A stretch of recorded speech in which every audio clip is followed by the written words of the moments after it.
EPS 95 pension में बढ़ोतरी।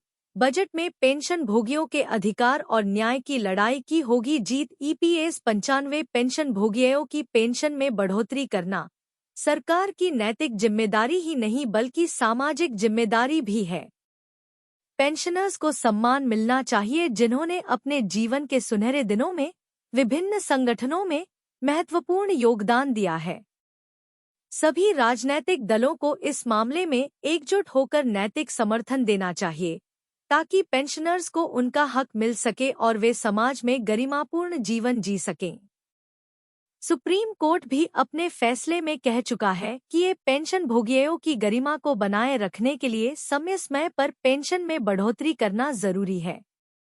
अतः सरकार इस मामले को गंभीरता से लेते हुए पेंशन भोगियों की पेंशन में वृद्धि करनी चाहिए। वरिष्ठ नागरिकों के अधिकार और स्वतंत्रता। पेंशनर्स हमारे समाज के अभिन्न अंग हैं और उनका अधिकार है कि वे अपने बच्चों पर निर्भर हुए बिना गरिमापूर्ण जीवन जी सकें। लाखों पेंशनर्स विभिन्न राज्यों में रहते हैं और वे अपने उम्र, खराब स्वास्थ्य और अन्य कमजोरियों के कारण सरकार से न्यायपूर्ण व्यवहार की अपेक्षा करते हैं। कोर्ट के ऐतिहासिक आदेश के बावजूद सरकार उनकी मदद के लिए कोई ठोस कदम नहीं उठा रही है। यह आवश्यक है कि इस बार के वार्षिक बजट में पेंशन भोगियों के लिए विशेष प्रावधान किया जाए ताकि इन पेंशनर्स को राहत मिल सके। खुशहाल पेंशनर्स देश की संपत्ति। खुशहाल और स्वस्थ पेंशनर्स देश की संपत्ति होते हैं। सेवा में रहते हुए वे अपना योगदान सरकार को तो देते ही हैं, रिटायर होने के बाद बाकी का जीवन समाज के लिए देते हैं। अन्य देशों की लोकतांत्रिक सरकारें पेंशनर्स के लिए कई कल्याणकारी उपाय करती हैं, लेकिन भारत की सरकार को पेंशनभोगियों की कोई चिंता नहीं है। हमारे देश की सरकार को भी इस दिशा में कदम उठाने चाहिए। इस बार के बजट में पेंशन भोगियों के ऊपर विचार करते हुए उनकी मांग को पूरा करना चाहिए। दुनिया के सबसे बड़े लोकतंत्र देश में पेंशनर्स की दुर्दशा। हमारा देश जो दुनिया का सबसे बड़ा लोकतंत्र है, उसे पेंशनर्स की कष्टपूर्ण और संघर्षपूर्ण स्थिति की ओर ध्यान देना चाहिए। वर्तमान में सरकारी सेवानिवृत्त पेंशनर्स कई विशेषाधिकारों और लाभों का आनंद लेते हैं, जिसमें अच्छी मासिक पेंशन भी शामिल है। यह सही समय है कि गरीब ईपीएस 95 पेंशनर्स की समस्याओं का समाधान किया जाए और उन्हें भी गरिमापूर्ण जीवन जीने का अवसर प्रदान किया जाए। पेंशनर्स के कल्याण के लिए आवश्यक कदम।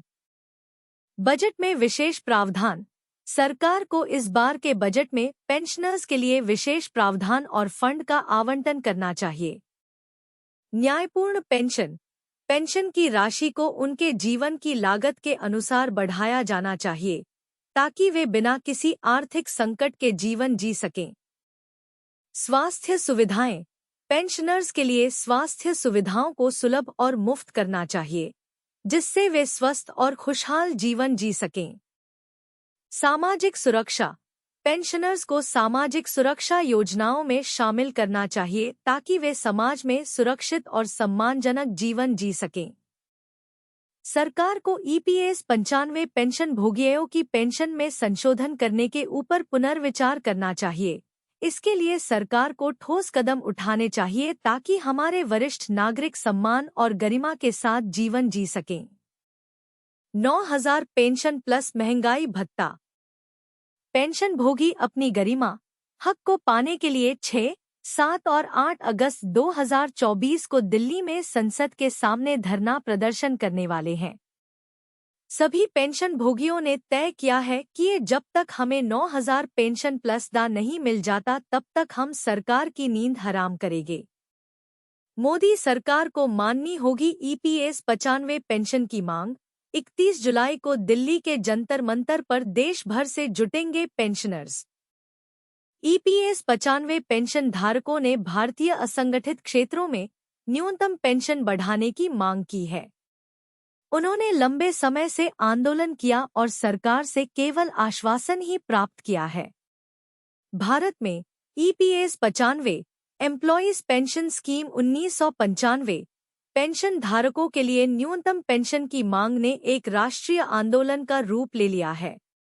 महाराष्ट्र में इस आंदोलन को नेतृत्व दे रहे हैं कमांडर अशोक राउत। इन्होंने सरकार को चेतावनी दी है कि पेंशनरों की मांगें पूरी की जानी चाहिए। बता दें, देश के 184 असंगठित क्षेत्रों में पेंशन धारकों को नाममात्र की पेंशन मिल रही है, जो कि 1000 से 3500 रुपए प्रति माह है। यह राशि उनके द्वारा जमा की गई राशि और उनकी सेवा के वर्षों के अनुपात में बेहद कम है। आंदोलन की प्रमुख मांगें: राष्ट्रीय संघर्ष समिति पिछले 8 वर्षों से कम 7,500 रुपए प्रति माह की न्यूनतम पेंशन, मेडिकल भत्ते सहित अन्य सुविधाओं की मांग कर रही है। यह मांग विभिन्न राजनीतिक और सामाजिक मंचों पर उठाई गई है, जिसमें लोकसभा में भी इसे उठाया गया है। आंदोलन की गतिविधियां: आंदोलनकारियों ने विभिन्न प्रकार की गतिविधियां आयोजित की हैं, जैसे कि क्रमिक उपवास, जिसे बुल्ढाणा में पिछले 8 वर्षों से जारी रखा गया है। इस उपवास का उद्देश्य सरकार का ध्यान आकर्षित करना और पेंशन वृद्धि की मांगों को मान्यता दिलाना है। हालांकि इन मांगों को लेकर कई बार चर्चा हुई है, जिसमें प्रधानमंत्री तक से मुलाकात की गई है। पेंशन भोगियों को अभी तक केवल आश्वासन ही मिले हैं और कोई ठोस कार्रवाई नहीं हुई है। दिल्ली के जंतर मंतर पर 31 जुलाई को ईपीएस 95 पेंशन धारकों का बड़ा आंदोलन। 31 जुलाई को दिल्ली के जंतर मंतर पर ईपीएस 95 पेंशन धारक न्यूनतम पेंशन को 7,500 रुपए करने और मुफ्त चिकित्सा सुविधा जैसी मांगों के समर्थन में प्रदर्शन करेंगे। इस आंदोलन में 50,000 पेंशन धारकों के शामिल होने की उम्मीद है। दिल्ली के जंतर मंतर पर 31 जुलाई को एनएससी, राष्ट्रीय संघर्ष समिति, के बैनर तले एक बड़ा आंदोलन आयोजित किया जा रहा है, जिसमें EPS 95, employees pension scheme 1995 pension धारक अपनी मांगों के समर्थन में एकत्रित होंगे।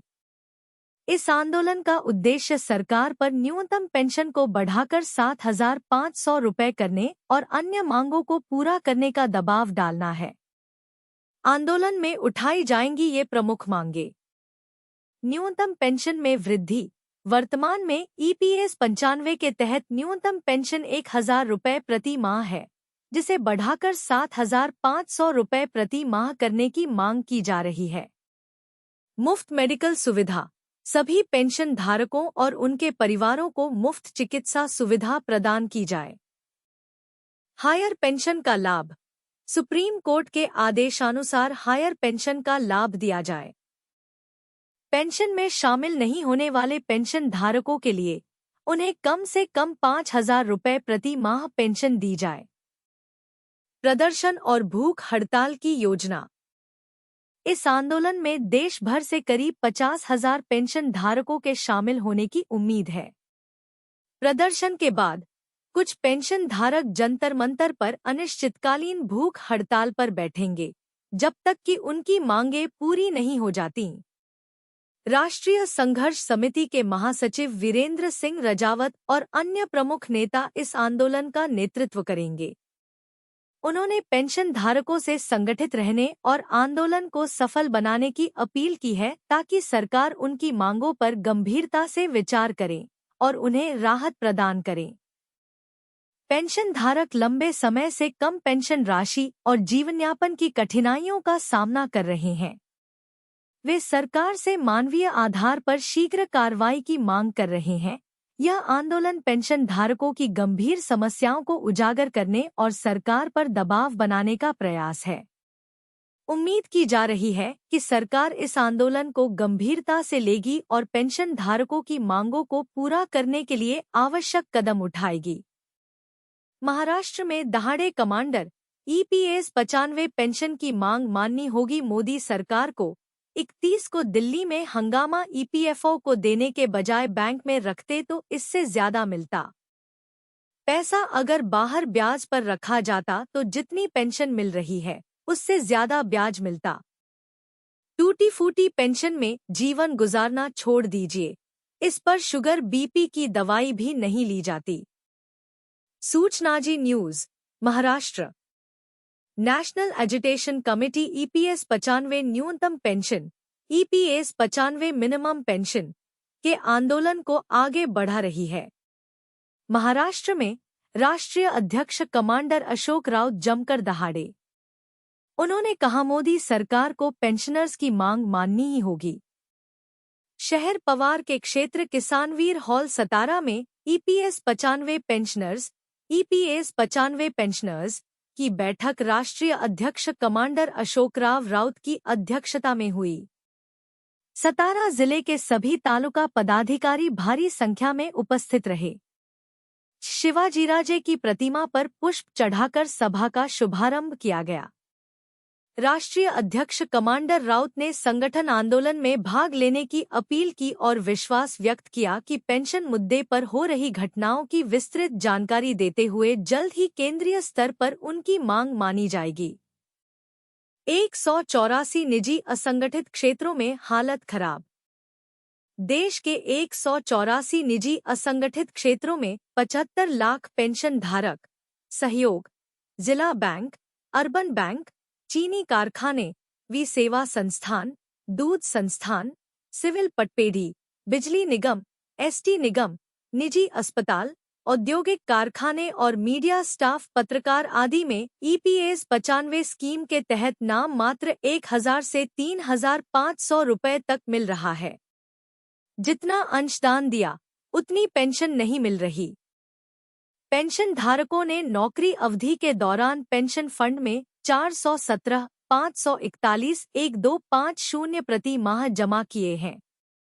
प्रत्येक कार्यकर्ता ने कम से कम 30 से 35 वर्ष सेवा की है और उनकी सेवा अवधि में कम से कम 20 लाख रुपए एकत्र किए गए हैं।